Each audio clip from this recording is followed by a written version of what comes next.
ಬಿಜೆಪಿಯವರು 5 ಕೋಟಿ 10 ಕೋಟಿ ವಾಚ್ ಹಾಕ್ತಾರೆ. ಬಿಜೆಪಿಯವರ ಮನೆ ಹೋಗಿ ಚೆಕ್ ಮಾಡ್ಲಿ ಗೊತ್ತಾಗತ್ತೆ. ಬಿಜೆಪಿಯವರ ಮನೆಯಲ್ಲಿ 5-10 ಕೋಟಿ ವಾಚ್ಗಳಿದಾವೆ. ಬಿಜೆಪಿ ನಾಯಕರ ಮನೆಯನ್ನ ಒಂದ್ಸಲ ಚೆಕ್ ಮಾಡಿ ನೋಡಿ ಗೊತ್ತಾಗತ್ತೆ. ಬಿಜೆಪಿಗೆ ಶಾಸಕ ವಿಜಯಾನಂದ ಕಾಶಪ್ಪನವರು ಕೌಂಟರ್ ಕೊಟ್ಟಿದ್ದಾರೆ. ನಮ್ಮ ಮನೆಗಳ ಮೇಲೆ ರೇಡ್ ಮಾಡಿಸ್ತಾರಲ್ವಾ ಇವರು, ಸಿಬಿಐ ಇಡಿ ಅವರನ್ನ ಕಳಿಸಿ ರೇಡ್ ಮಾಡಿಸ್ತಾರಲ್ಲ, ಬಿಜೆಪಿ ನಾಯಕರ ಮನೆ ಮೇಲೆ ರೇಡ್ ಮಾಡಲಿ ಗೊತ್ತಾಗುತ್ತೆ. ಬಿಜೆಪಿ ನಾಯಕರ ವಿರುದ್ಧ ಕಾಶಪ್ಪನವರ ಆಕ್ರೋಶವನ್ನು ಹೊರಹಾಕಿದ್ದಾರೆ. ವಿಜಯಾನಂದ ಕಾಶಪ್ಪನವರು ಹೇಳಿರೋ ಮಾತಿದು. 5 ಕೋಟಿ 10 ಕೋಟಿ ರೂಪಾಯಿ ವಾಚ್ ಅನ್ನು ಹಾಕೊಂಡು ಸ್ವಲ್ಪ ಬಿಜೆಪಿ ಅವ್ರ ಮನಿ ಚೆಕ್ ಮಾಡ್ಬಿಡ್ರಿ.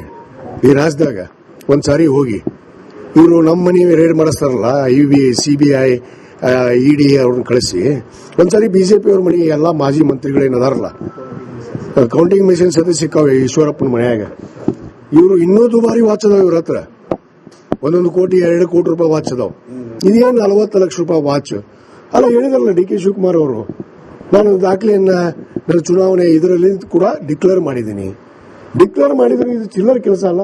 ಇವ್ರಿಗೆ ಯಾಕ್ರಿ ಇನ್ನೊಬ್ಬರ ಮನೆಯಲ್ಲಿ ದೋಸೆ ತೂತಿದೆಯೋ ಇಲ್ಲೋ, ಇನ್ನೊಬ್ಬರ ಮನೆ ದೋಸೆ ಪ್ಲೇನ್ ಆಗಿದೆಯಾ, ಇದನ್ನೆಲ್ಲ ಯಾಕೆ ಲೆಕ್ಕ ಹಾಕ್ತಾರೆ ಬಿಜೆಪಿ ಅವರು? ಕೆಲಸ ಇಲ್ಲ ಇವ್ರಿಗೆ, ಮಾಡೋದಕ್ಕೆ ಕೆಲಸ ಐತಿ. ವಿರೋಧ ಪಕ್ಷದಲ್ಲಿ ಕೂತಾರ ಜನರ ಸಮಸ್ಯೆ, ರೈತರ ಸಮಸ್ಯೆ, ಬಡವರ ಸಮಸ್ಯೆಯನ್ನ ಬೆಳಕಿಗೆ ತರೋದು ಬಿಟ್ಟು ಸಿದ್ದರಾಮಯ್ಯ ಅವರು 40 ಲಕ್ಷ ರೂಪಾಯಿ ವಾಚ್ ಹಾಕಿದ್ರು, ಡಿ ಕೆ ಶಿವಕುಮಾರ್ 50 ಲಕ್ಷ ರೂಪಾಯಿ ವಾಚ್ ಹಾಕಿದ್ರು. ಇದರಿಂದ ಏನಾಗೋದು? ಏನು ಬರುತ್ತಾ? ಒಂದು ನಾಡಿನ ಜನಕ್ಕೆ ಏನ್ ಹೇಳ್ತಾರೆ ಇವರು? ಸಮಸ್ಯೆನ ಕುರಿತು ಇವರು ವಿರೋಧ ಮಾಡುವಂತದ್ದು ಕಲ್ತಾರೋ ಅಥವಾ ನಮ್ಮ ಮನೆಯಲ್ಲಿ ಏನಿದೆ ಅನ್ನೋದು ಹುಡುಕೋದು ಕಲ್ತಾರೋ? ಇವ್ರ ಮನೆ ಅದಕ್ಕೆ ಹುಡುಕಂತ ಹೇಳ್ತೀನಿ ನಾ. ಫಸ್ಟ್ ಯಾರ್ಯಾರು ದೊಡ್ಡ ದೊಡ್ಡ ನಾಯಕರು ಅದಾರಲ್ಲ, ಈ ಮಾಜಿ ಮುಖ್ಯಮಂತ್ರಿ ಮಕ್ಕಳು, ಮುಖ್ಯಮಂತ್ರಿಗಳು, ಇವ್ರ ಮನೆ ಒಂದ್ಸಾರಿ ರೇಡ್ ಮಾಡ್ರಿ. ಒಂದ್ಸಾರಿ ಇವ್ರ ಮನೆ ರೇಡ್ ಮಾಡಿಸ್ರಿ. ಆ ಇಡಿದವ್ರಿಗೆ ಸಿಬಿಐದವ್ರಿಗೆ ಹೇಳ್ತೀನಿ ನಾನು, ಒಂದ್ಸಾರಿ ಇವ್ರ ಮನೆ ರೇಡ್ ಮಾಡ್ರಿ. ಏನೇನು ಸಿಗುತ್ತೆ ಗೊತ್ತಾಗತ್ತ ಅವಾಗ. 5 ಕೋಟಿ 10 ಕೋಟಿ. ಬಿಜೆಪಿಯವರು 5 ಕೋಟಿ 10 ಕೋಟಿ ವಾಚ್ ಹಾಕ್ತಾರೆ. ಬಿಜೆಪಿಯವರ ಮನೆ ಹೋಗಿ ಚೆಕ್ ಮಾಡ್ಲಿ ಗೊತ್ತಾಗತ್ತೆ. ಬಿಜೆಪಿಯವರ ಮನೆಯಲ್ಲಿ 5-10 ಕೋಟಿ ವಾಚ್ಗಳಿದಾವೆ. ಬಿಜೆಪಿ ನಾಯಕರ ಮನೆಯನ್ನ ಒಂದ್ಸಲ ಚೆಕ್ ಮಾಡಿ ನೋಡಿ ಗೊತ್ತಾಗತ್ತೆ.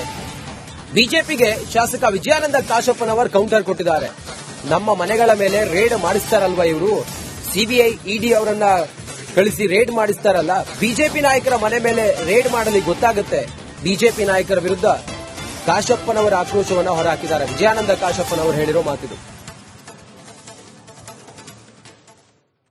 5 ಕೋಟಿ 10 ಕೋಟಿ ರೂಪಾಯಿ ವಾಚ್ ಅನ್ನು ಹಾಕೊಂಡು ಸ್ವಲ್ಪ ಬಿಜೆಪಿ ಅವ್ರ ಮನಿ ಚೆಕ್ ಮಾಡ್ಬಿಡ್ರಿ.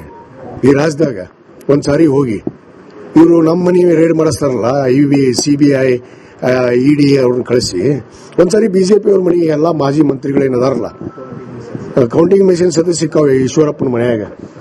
ಇವರು ಇನ್ನೂ ದುಬಾರಿ ವಾಚ್ ಅದಾವ ಇವ್ರ ಹತ್ರ. 1 ಕೋಟಿ 2 ಕೋಟಿ ರೂಪಾಯಿ ವಾಚ್ ಅದಾವ. ಇದೇನು 40 ಲಕ್ಷ ರೂಪಾಯಿ ವಾಚ್ ಅಲ್ಲ. ಹೇಳಿದ್ರಲ್ಲ ಡಿ ಕೆ ಶಿವಕುಮಾರ್ ಅವರು, ನಾನು ದಾಖಲೆಯನ್ನ ನನ್ನ ಚುನಾವಣೆ ಇದರಲ್ಲಿ ಕೂಡ ಡಿಕ್ಲೇರ್ ಮಾಡಿದ್ದೀನಿ.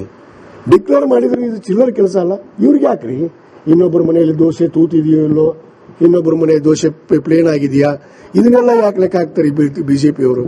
ಕೆಲಸ ಇಲ್ಲ ಇವ್ರಿಗೆ, ಮಾಡೋದಕ್ಕೆ ಕೆಲಸ ಐತಿ. ವಿರೋಧ ಪಕ್ಷದಲ್ಲಿ ಕೂತಾರ ಜನರ ಸಮಸ್ಯೆ, ರೈತರ ಸಮಸ್ಯೆ, ಬಡವರ ಸಮಸ್ಯೆಯನ್ನ ಬೆಳಕಿಗೆ ತರೋದು ಬಿಟ್ಟು ಸಿದ್ದರಾಮಯ್ಯ ಅವರು 40 ಲಕ್ಷ ರೂಪಾಯಿ ವಾಚ್ ಹಾಕಿದ್ರು, ಡಿ ಕೆ ಶಿವಕುಮಾರ್ 50 ಲಕ್ಷ ರೂಪಾಯಿ ವಾಚ್ ಹಾಕಿದ್ರು. ಇದರಿಂದ ಏನಾಗೋದು? ಏನು ಬರುತ್ತಾ? ಒಂದು ನಾಡಿನ ಜನಕ್ಕೆ ಏನ್ ಹೇಳ್ತಾರೆ ಇವರು? ಸಮಸ್ಯೆನ ಕುರಿತು ಇವರು ವಿರೋಧ ಮಾಡುವಂತದ್ದು ಕಲ್ತಾರೋ ಅಥವಾ ನಮ್ಮ ಮನೆಯಲ್ಲಿ ಏನಿದೆ ಅನ್ನೋದು ಹುಡುಕೋದು ಕಲ್ತಾರೋ? ಇವ್ರ ಮನೆ ಅದಕ್ಕೆ ಹುಡುಕಂತ ಹೇಳ್ತೀನಿ ನಾ. ಫಸ್ಟ್ ಯಾರ್ಯಾರು ದೊಡ್ಡ ದೊಡ್ಡ ನಾಯಕರು ಅದಾರಲ್ಲ, ಈ ಮಾಜಿ ಮುಖ್ಯಮಂತ್ರಿ ಮಕ್ಕಳು, ಮುಖ್ಯಮಂತ್ರಿಗಳು, ಇವ್ರ ಮನೆ ಒಂದ್ಸಾರಿ ರೇಡ್ ಮಾಡ್ರಿ. ಒಂದ್ಸಾರಿ ಇವ್ರ ಮನೆ ರೇಡ್ ಮಾಡಿಸ್ರಿ.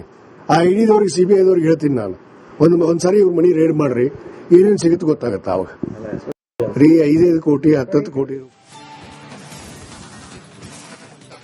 ಬಿಜೆಪಿಯವರು 5 ಕೋಟಿ 10 ಕೋಟಿ ವಾಚ್ ಹಾಕ್ತಾರೆ.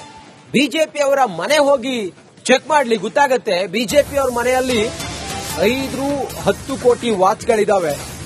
ಬಿಜೆಪಿ ನಾಯಕರ ಮನೆಯನ್ನ ಒಂದ್ಸಲ ಚೆಕ್ ಮಾಡಿ ನೋಡಿ ಗೊತ್ತಾಗತ್ತೆ. ಬಿಜೆಪಿಗೆ ಶಾಸಕ ವಿಜಯಾನಂದ ಕಾಶಪ್ಪನವರು ಕೌಂಟರ್ ಕೊಟ್ಟಿದ್ದಾರೆ. ನಮ್ಮ ಮನೆಗಳ ಮೇಲೆ ರೇಡ್ ಮಾಡಿಸ್ತಾರಲ್ವಾ ಇವರು, ಸಿಬಿಐ ಇಡಿ ಅವರನ್ನ ಕಳಿಸಿ ರೇಡ್ ಮಾಡಿಸ್ತಾರಲ್ಲ, ಬಿಜೆಪಿ ನಾಯಕರ ಮನೆ ಮೇಲೆ ರೇಡ್ ಮಾಡಲಿ ಗೊತ್ತಾಗುತ್ತೆ. ಬಿಜೆಪಿ ನಾಯಕರ ವಿರುದ್ಧ ಕಾಶಪ್ಪನವರ ಆಕ್ರೋಶವನ್ನು ಹೊರಹಾಕಿದ್ದಾರೆ. ವಿಜಯಾನಂದ ಕಾಶಪ್ಪನವರು ಹೇಳಿರೋ ಮಾತಿದು. ರೀ 5 ಕೋಟಿ 10 ಕೋಟಿ ರೂಪಾಯಿ ವಾಚ್ ಹಾಕೊಂಡು ಸ್ವಲ್ಪ ಬಿಜೆಪಿ ಅವ್ರ ಮನಿ ಚೆಕ್ ಮಾಡ್ಬಿಡ್ರಿ. ಈ ರಾಜ್ಯದಾಗ ಒಂದ್ಸಾರಿ ಹೋಗಿ ಇವರು ನಮ್ಮ ಮನಿ ರೇಡ್ ಮಾಡಿಸ್ತಾರಲ್ಲ, CBI ED ಅವ್ರನ್ನ ಕಳಿಸಿ ಒಂದ್ಸಾರಿ ಬಿಜೆಪಿ ಅವ್ರ ಮನಿ ಎಲ್ಲಾ ಮಾಜಿ ಮಂತ್ರಿಗಳೇನದಾರಲ್ಲ, ಕೌಂಟಿಂಗ್ ಮೆಷಿನ್ ಸತಿ ಸಿಕ್ಕಾವೆ ಈಶ್ವರಪ್ಪನ ಮನೆಯಾಗ. ಇವರು ಇನ್ನೂ ದುಬಾರಿ ವಾಚ್ ಅದಾವ ಇವ್ರ ಹತ್ರ. 1 ಕೋಟಿ 2 ಕೋಟಿ ರೂಪಾಯಿ ವಾಚ್ ಅದಾವ. ಇದೇನು 40 ಲಕ್ಷ ರೂಪಾಯಿ ವಾಚ್ ಅಲ್ಲ. ಹೇಳಿದಾರಲ್ಲ DK ಶಿವಕುಮಾರ್ ಅವರು, ನಾನು ದಾಖಲೆಯನ್ನ ನನ್ನ ಚುನಾವಣೆ ಇದರಲ್ಲಿ ಕೂಡ ಡಿಕ್ಲೇರ್ ಮಾಡಿದ್ದೀನಿ. ಡಿಕ್ಲೇರ್ ಮಾಡಿದ್ರೆ ಇದು ಚಿಲ್ಲರ್ ಕೆಲಸ ಅಲ್ಲ. ಇವ್ರಿಗೆ ಯಾಕ್ರಿ? ಇನ್ನೊಬ್ಬರ ಮನೆಯಲ್ಲಿ ದೋಸೆ ತೂತಿದೆಯೋ ಇಲ್ಲೋ, ಇನ್ನೊಬ್ಬರ ಮನೆ ದೋಸೆ ಪ್ಲೇನ್ ಆಗಿದೆಯಾ, ಇದನ್ನೆಲ್ಲ ಯಾಕೆ ಲೆಕ್ಕ ಹಾಕ್ತಾರೆ ಬಿಜೆಪಿ ಅವರು? ಕೆಲಸ ಇಲ್ಲ ಇವ್ರಿಗೆ? ಮಾಡೋದ ಕೆಲಸ ಐತಿ. ವಿರೋಧ ಪಕ್ಷದಲ್ಲಿ ಕೂತಾರ ಜನರ ಸಮಸ್ಯೆ, ರೈತರ ಸಮಸ್ಯೆ, ಬಡವರ ಸಮಸ್ಯೆಯನ್ನ ಬೆಳಕಿಗೆ ತರೋದು ಬಿಟ್ಟು ಸಿದ್ದರಾಮಯ್ಯ ಅವರು 40 ಲಕ್ಷ ರೂಪಾಯಿ ವಾಚ್ ಹಾಕಿದ್ರು, DK ಶಿವಕುಮಾರ್ 50 ಲಕ್ಷ ರೂಪಾಯಿ ವಾಚ್ ಹಾಕಿದ್ರು. ಇದರಿಂದ ಏನಾಗೋದು? ಏನು ಬರುತ್ತಾ? ಅಂದ್ರೆ ನಾಡಿನ ಜನಕ್ಕೆ ಏನ್ ಹೇಳ್ತಾರೆ ಇವರು? ಸಮಸ್ಯೆನ ಕುರಿತು ಇವರು ವಿರೋಧ ಮಾಡುವಂತದ್ದು ಕಲ್ತಾರೋ ಅಥವಾ ನಮ್ಮ ಮನೆಯಲ್ಲಿ ಏನಿದೆ ಅನ್ನೋದು ಹುಡುಕೋದು ಕಲ್ತಾರೋ? ಇವ್ರ ಮನೆ ಅದಕ್ಕೆ ಹುಡುಕಂತ ಹೇಳ್ತೀನಿ ನಾ. ಫಸ್ಟ್ ಯಾರ್ಯಾರು ದೊಡ್ಡ ದೊಡ್ಡ ನಾಯಕರು ಅದಾರಲ್ಲ, ಈ ಮಾಜಿ ಮುಖ್ಯಮಂತ್ರಿ ಮಕ್ಕಳು, ಮುಖ್ಯಮಂತ್ರಿಗಳು, ಇವ್ರ ಮನೆ ಒಂದ್ಸಾರಿ ರೇಡ್ ಮಾಡ್ರಿ. ಒಂದ್ಸಾರಿ ಇವ್ರ ಮನಿ ರೇಡ್ ಮಾಡಿಸ್ರಿ. ಆ ಇಡಿದವ್ರಿಗೆ CBI ದವ್ರಿಗೆ ಹೇಳ್ತೀನಿ ನಾನು, ಒಂದ್ಸಾರಿ ಇವ್ರ ಮನಿ ರೇಡ್ ಮಾಡ್ರಿ.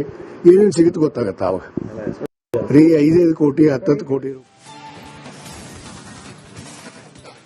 ಬಿಜೆಪಿ ಅವರು 5 ಕೋಟಿ 10 ಕೋಟಿ ವಾಚ್ ಹಾಕ್ತಾರೆ. ಬಿಜೆಪಿ ಅವರ ಮನೆ ಹೋಗಿ ಚೆಕ್ ಮಾಡ್ಲಿ ಗೊತ್ತಾಗತ್ತೆ. ಬಿಜೆಪಿ ಅವ್ರ ಮನೆಯಲ್ಲಿ 5-10 ಕೋಟಿ ವಾಚ್ಗಳಿದಾವೆ. ಬಿಜೆಪಿ ನಾಯಕರ ಮನೆಯನ್ನ ಒಂದ್ಸಲ ಚೆಕ್ ಮಾಡಿ ನೋಡಿ ಗೊತ್ತಾಗತ್ತೆ. ಬಿಜೆಪಿಗೆ ಶಾಸಕ ವಿಜಯಾನಂದ ಕಾಶಪ್ಪನವರ್ ಕೌಂಟರ್ ಕೊಟ್ಟಿದ್ದಾರೆ. ನಮ್ಮ ಮನೆಗಳ ಮೇಲೆ ರೇಡ್ ಮಾಡಿಸ್ತಾರಲ್ವಾ ಇವರು, CBI ED ಅವರನ್ನ ಕಳಿಸಿ ರೇಡ್ ಮಾಡಿಸ್ತಾರಲ್ಲ, ಬಿಜೆಪಿ ನಾಯಕರ ಮನೆ ಮೇಲೆ ರೇಡ್ ಮಾಡಲಿ ಗೊತ್ತಾಗತ್ತೆ. ಬಿಜೆಪಿ ನಾಯಕರ ವಿರುದ್ಧ ಕಾಶಪ್ಪನವರ ಆಕ್ರೋಶವನ್ನು ಹೊರಹಾಕಿದ್ದಾರೆ. ವಿಜಯಾನಂದ ಕಾಶಪ್ಪನವರು ಹೇಳಿರೋ ಮಾತಿದು. ರೀ 5 ಕೋಟಿ 10 ಕೋಟಿ ರೂಪಾಯಿ ವಾಚ್ ಹಾಕೊಂಡು ಸ್ವಲ್ಪ ಬಿಜೆಪಿ ಅವ್ರ ಮನಿ ಚೆಕ್ ಮಾಡ್ಬಿಡ್ರಿ. ಈ ರಾಜ್ಯದಾಗ ಒಂದ್ಸಾರಿ ಹೋಗಿ ಇವರು ನಮ್ಮ ಮನಿ ರೇಡ್ ಮಾಡಿಸ್ತಾರಲ್ಲ, CBI ED ಅವ್ರನ್ನ ಕಳಿಸಿ ಒಂದ್ಸಾರಿ ಬಿಜೆಪಿ ಅವ್ರ ಮನಿ ಎಲ್ಲಾ ಮಾಜಿ ಮಂತ್ರಿಗಳೇನದಾರಲ್ಲ, ಕೌಂಟಿಂಗ್ ಮೆಷಿನ್ ಸತಿ ಸಿಕ್ಕಾವೆ ಈಶ್ವರಪ್ಪನ ಮನೆಯಾಗ. ಇವರು ಇನ್ನೂ ದುಬಾರಿ ವಾಚ್ ಅದಾವ ಇವ್ರ ಹತ್ರ. 1 ಕೋಟಿ 2 ಕೋಟಿ ರೂಪಾಯಿ ವಾಚ್ ಅದಾವ. ಇದೇನು 40 ಲಕ್ಷ ರೂಪಾಯಿ ವಾಚ್ ಅಲ್ಲ. ಹೇಳಿದಾರಲ್ಲ DK ಶಿವಕುಮಾರ್ ಅವರು, ನಾನು ದಾಖಲೆಯನ್ನ ನನ್ನ ಚುನಾವಣೆ ಇದರಲ್ಲಿ ಕೂಡ ಡಿಕ್ಲೇರ್ ಮಾಡಿದ್ದೀನಿ. ಡಿಕ್ಲೇರ್ ಮಾಡಿದ್ರೆ ಇದು ಚಿಲ್ಲರ್ ಕೆಲಸ ಅಲ್ಲ. ಇವ್ರಿಗೆ ಯಾಕ್ರಿ? ಇನ್ನೊಬ್ಬರ ಮನೆಯಲ್ಲಿ ದೋಸೆ ತೂತಿದೆಯೋ ಇಲ್ಲೋ, ಇನ್ನೊಬ್ಬರ ಮನೆ ದೋಸೆ ಪ್ಲೇನ್ ಆಗಿದೆಯಾ, ಇದನ್ನೆಲ್ಲ ಯಾಕೆ ಲೆಕ್ಕ ಹಾಕ್ತಾರೆ ಬಿಜೆಪಿ ಅವರು? ಕೆಲಸ ಇಲ್ಲ ಇವ್ರಿಗೆ? ಮಾಡೋದ ಕೆಲಸ ಐತಿ. ವಿರೋಧ ಪಕ್ಷದಲ್ಲಿ ಕೂತಾರ ಜನರ ಸಮಸ್ಯೆ, ರೈತರ ಸಮಸ್ಯೆ, ಬಡವರ ಸಮಸ್ಯೆಯನ್ನ ಬೆಳಕಿಗೆ ತರೋದು ಬಿಟ್ಟು ಸಿದ್ದರಾಮಯ್ಯ ಅವರು 40 ಲಕ್ಷ ರೂಪಾಯಿ ವಾಚ್ ಹಾಕಿದ್ರು, DK ಶಿವಕುಮಾರ್ 50 ಲಕ್ಷ ರೂಪಾಯಿ ವಾಚ್ ಹಾಕಿದ್ರು. ಇದರಿಂದ ಏನಾಗೋದು? ಏನು ಬರುತ್ತಾ? ಅಂದ್ರೆ ನಾಡಿನ ಜನಕ್ಕೆ ಏನ್ ಹೇಳ್ತಾರೆ ಇವರು? ಸಮಸ್ಯೆನ ಕುರಿತು ಇವರು ವಿರೋಧ ಮಾಡುವಂತದ್ದು ಕಲ್ತಾರೋ ಅಥವಾ ನಮ್ಮ ಮನೆಯಲ್ಲಿ ಏನಿದೆ ಅನ್ನೋದು ಹುಡುಕೋದು ಕಲ್ತಾರೋ? ಇವ್ರ ಮನೆ ಅದಕ್ಕೆ ಹುಡುಕಂತ ಹೇಳ್ತೀನಿ ನಾ. ಫಸ್ಟ್ ಯಾರ್ಯಾರು ದೊಡ್ಡ ದೊಡ್ಡ ನಾಯಕರು ಅದಾರಲ್ಲ, ಈ ಮಾಜಿ ಮುಖ್ಯಮಂತ್ರಿ ಮಕ್ಕಳು, ಮುಖ್ಯಮಂತ್ರಿಗಳು, ಇವ್ರ ಮನೆ ಒಂದ್ಸಾರಿ ರೇಡ್ ಮಾಡ್ರಿ. ಒಂದ್ಸಾರಿ ಇವ್ರ ಮನಿ ರೇಡ್ ಮಾಡಿಸ್ರಿ. ಆ ಇಡಿದವ್ರಿಗೆ CBI ದವ್ರಿಗೆ ಹೇಳ್ತೀನಿ ನಾನು, ಒಂದ್ಸಾರಿ ಇವ್ರ ಮನಿ ರೇಡ್ ಮಾಡ್ರಿ. ಏನೇನು ಸಿಗುತ್ತೆ ಗೊತ್ತಾಗತ್ತ ಅವಾಗ. ರೀ 5 ಕೋಟಿ 10 ಕೋಟಿ